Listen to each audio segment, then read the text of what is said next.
Hello and welcome to the Frans van Kath interview. I'm Annette Young. 3 years ago, the deadliest earthquake in the history of the Western Hemisphere devastated Haiti. As a result, more than 300,000 people were killed. But the world did seem to rally. The Haiti quake became a cause de célèbre, raising some $16 billion in pledges. Yet 3 years on, rebuilding has barely begun, and some 350,000 Haitians still languish in tent cities.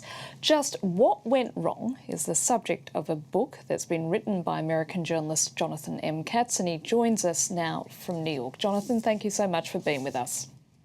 Thank you for having me.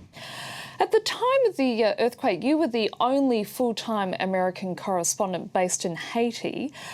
Just tell us, what was it like at the time the actual quake struck?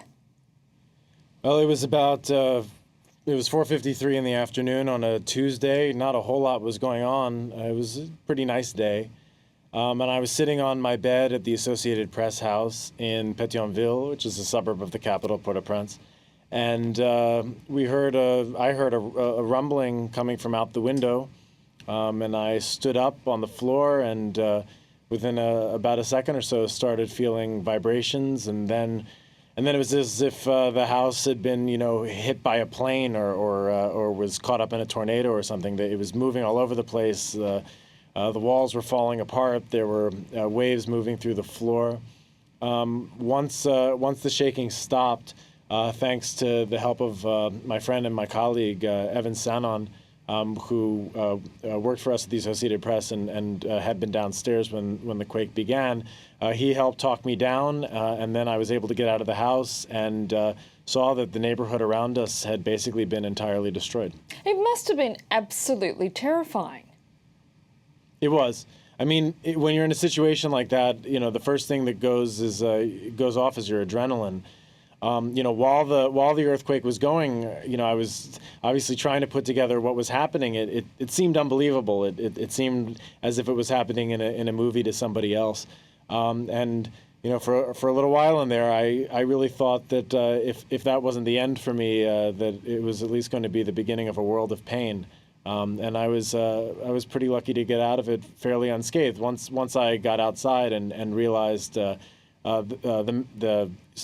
extent of the destruction, I think we were so occupied with trying to do our jobs and figure out how to help people around us the best we could that there wasn't even really a chance for terror except here and there. Jonathan, the response was extraordinary. For a while there, the plight of the Haitian people really captured the hearts of people in the West. You had Hollywood celebrities turning up, such as Sean Penn. Obviously, the intent was well-meaning, but what has gone wrong since? Well, the thing is that even from the very beginning, there were some critical mistakes that were made, and a lot of those mistakes boil down to attitude. They boil down to the way that foreign countries were coming in and the way they saw themselves, oftentimes sort of as saviors, and didn't spend enough time getting to know the place that they were in and opening themselves up to contact with the people that they were trying to help. One big example is that in the immediate aftermath of the earthquake, people started fleeing the capital and other areas that had been devastated. And about 600,000 people went out into the Haitian countryside.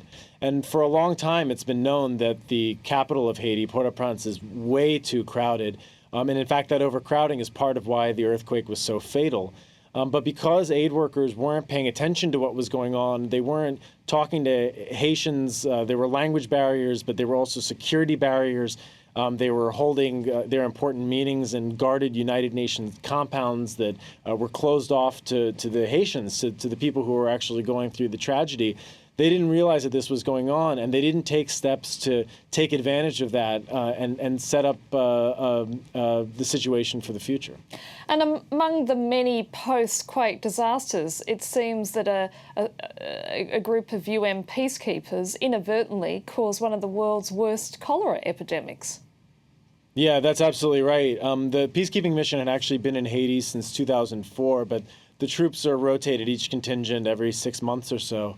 And in October of 2010, so about 9 months after the earthquake, there was a rotation among Nepalese peacekeepers in the central part of the country, in a town called Meh, outside of a larger town called Mirbale. And those peacekeepers from Nepal came from the midst of a cholera epidemic in their country. It appears that they brought the bacterium to Haiti. Haiti is a country that, for all its problems, had actually never had a recorded cholera outbreak before, and certainly hadn't had an outbreak during the current pandemic, which goes back to the 1960s. And they had very bad sanitation at their base. It seems that the waste from their toilets, one way or another, made it into the river and then infected people downstream. And in some ways, even more serious than the epidemic itself, although it is terrible. It's nearly 8,000 people have died in Haiti, and the disease has spread. But even more damaging, I think, in the long run, has been the UN's lack of willingness to consider its own accountability, even in the face of just uncontradicted evidence against it. In terms of what you were just saying earlier about cultural and language barriers, surely that's a problem with any disaster where people from around the world are coming in to help. What was so unique, however, about the situation in Haiti? Well, that's the thing. I mean, as in many things, Haiti is a more extreme case.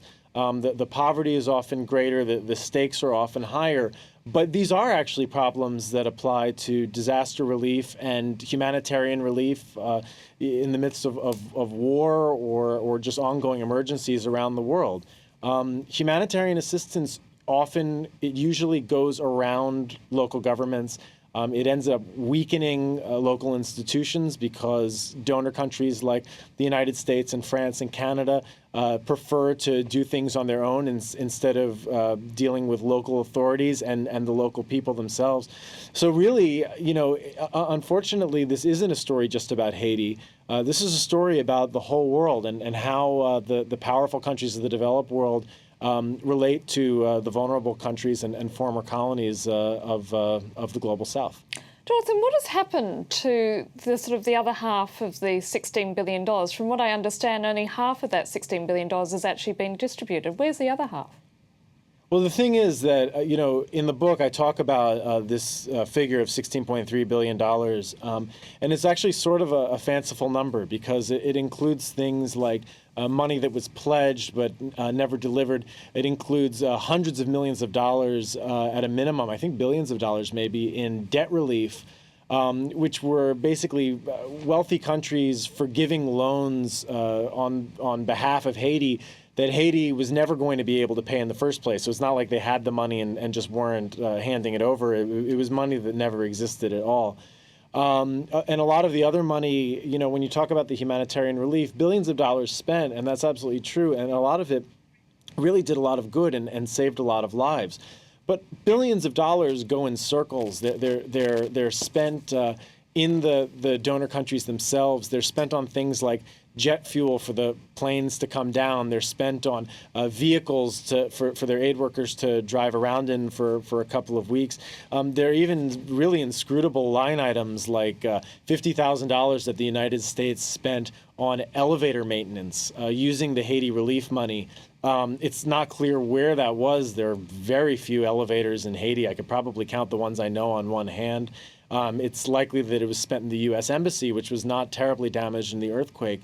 But that money is part of that total. It's part of that $16.3 billion total. So is there any body or any organisation that managed to get it right, that did a good job in the last few years? There are many, many organizations that have done really good work. The problem is the overall picture. I mean, I'll give you an example going back to the cholera epidemic. There was life-saving work done by Médecins Sans Frontières, by Oxfam, by Partners in Health, and by other agencies to try to stem the flow of the cholera epidemic and to give people life-saving treatment. Because cholera is fairly easy to treat. You get somebody fluids within a quick enough period of time and you can save their lives. But that epidemic was started by the responders. It was started by the United Nations. So the problem isn't so much that everybody's a bad guy or that all the intentions are good or venal or just being ruled by profit motive, even though there are elements of that all over the place. The problem is that there isn't a good overall coordinated effort to do the things that are needed to do to build durable institutions, long-term solutions and not Band-Aids, and get Haiti on its feet so that it's not in a permanent state of emergency just waiting for the next earthquake, but actually able to thrive. Finally, and very briefly, Jonathan, what are the lessons we need to learn from what happened in Haiti? The lesson is that humanitarian aid and development have to be done better. The relationships between powerful countries and vulnerable countries have to be improved. It's optimistic. If these things are done, then things can improve in the future. But if we go down the same road, we're going to be telling the story of the Haiti earthquake again and again. Jonathan Katz in New York, thank you so much for being with us. And that's it for this edition of the Frans van Quatre interview. If you want to follow me on Twitter, you can, @AnnetteF24. In the meantime, do stay with us here on Frans van Quatre.